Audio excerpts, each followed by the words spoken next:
There's not a lot of description in antiquity of the details of something as mundane as birth.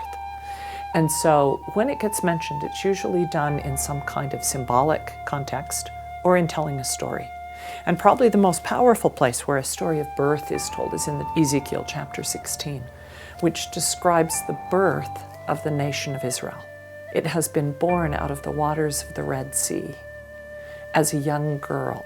This girl will grow up to be the bride of God that he will marry at Sinai.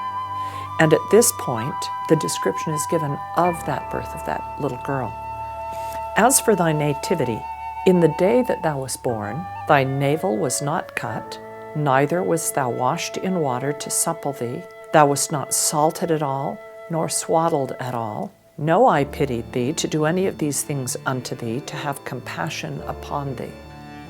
So by saying those things didn't happen, the text is saying that's the norm. This is what normally happens. You normally would have a midwife there who is going to show compassion on this child and help the mother. Each of those steps is important. First, the umbilical cord would be cut, probably tied off. Then the child would be washed in order to get the blood off. And then the next step is the salting of the child. Now, there are a lot of symbols of what salt means in Scripture. In terms of hygiene, the reason for the salting is that the salt is an antibiotic, and it's going to kill germs that might be present on the skin of the child. Perhaps a disease it might have contracted from its mother at birth, or to kill anything that has gotten on its skin. So it has a very real, healthy meaning. That's why it would be salted.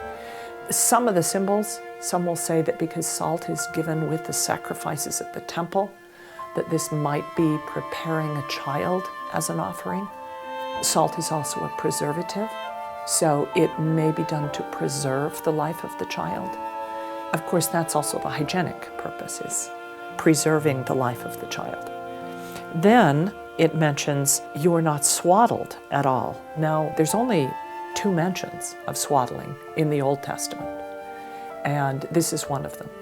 And a child being swaddled means wrapped in rags or cloths prepared for the purpose of providing a diaper and a covering for the child. Every child normally would be swaddled. The fact that she isn't swaddled is really unusual. Now, because that's such a normal thing to do, it made me wonder, why would swaddling bands be a sign in the book of Luke?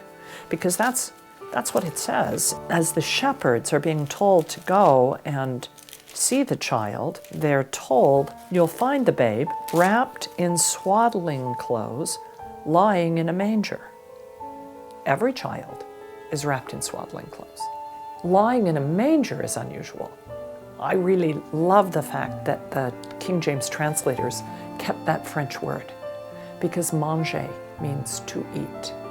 And this is the bread of life who has been born. Christ is the bread of life, and we will ceremonially eat his body.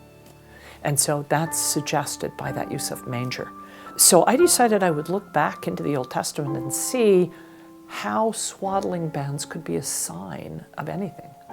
So the only other place that you find it, other than in this description in Ezekiel of swaddling every newborn child, is when you're in the book of Job. And God is responding to Job's questions about why do bad things happen to good people. And he essentially says, what do you know, Job?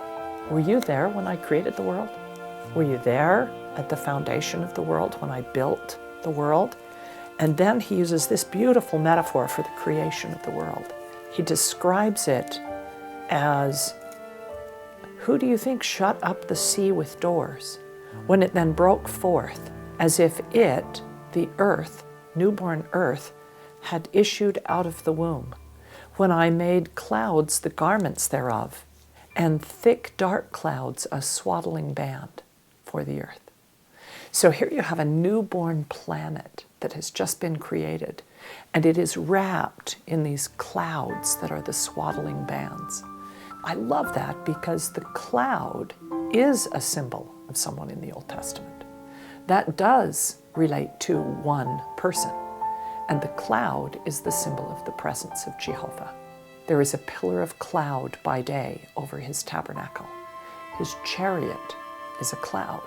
And so when he is born into mortality, he is wrapped in his symbol in clouds. Trailing clouds of glory does he come from his Father who is his home, from the Wordsworth poem.